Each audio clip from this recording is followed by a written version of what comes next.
وَلَنَبْلُوَنَّكُمْ بِشَيْءٍ مِّنَ الْخَوْفِ وَالْجُوعِ۔ اب یہ ہے کہ پہلے سے دکھا دیا، اللہ تعالیٰ دھوکہ نہیں دینا چاہتا۔ دیکھ لو جس راہ میں قدم رکھا ہے، اب آزمائشیں آئیں گی، تکلیفیں آئیں گی، رشتہ دار ناراض ہوں گے، بیوی شوہر سے لڑے گی، شوہر بیوی سے لڑے گا،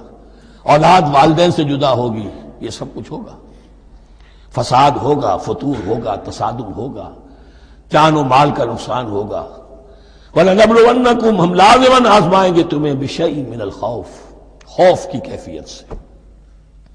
وَالْجُوعِ، بھوک، فاقے، کیسے کیسے فاقے آئے،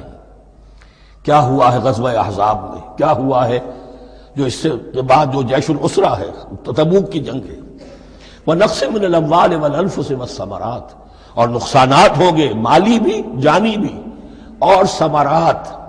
اب ثمرات یہاں دو معنی دے رہا ہے، چونکہ مدینے والوں کی جو تھی اصل جو ان کی معیشت تھی وہ زرعی تھی، پھل، خاص طور پر کھجور، یہ ان کی پیداوار تھی، جسے آج کل آپ کہتے ہیں کیش کراپ جو ہے ان کی، وہ یہ تھی۔ اب ایسا بھی ہوگا کہ فصل تیار کھڑی ہے، اگر اسے اتارا نہ کھجور سے تو ضائع ہو جائے گی، اور ادھر سے تبوک کا حکم آ گیا، نکلو اللہ کی راہ،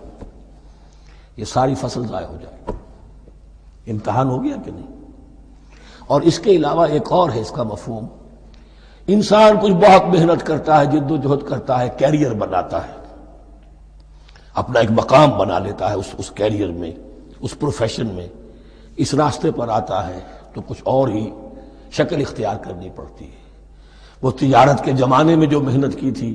وہ کیریئر کو جمانے میں جو محنت کی تھی، وہ سارا کا سارا معاملہ جو ہے وہ کھو کر پھر اس وادی میں آنا پڑتا ہے۔ وَلَنَبْلُوَنَّكُمْ، یہ بھی ثمرات ہیں نا، محنت کے ثمرات۔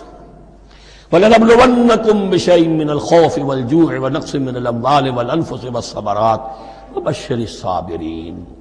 اور اے نبی بشارت دیجئے صابروں کو، صبر کرنے والوں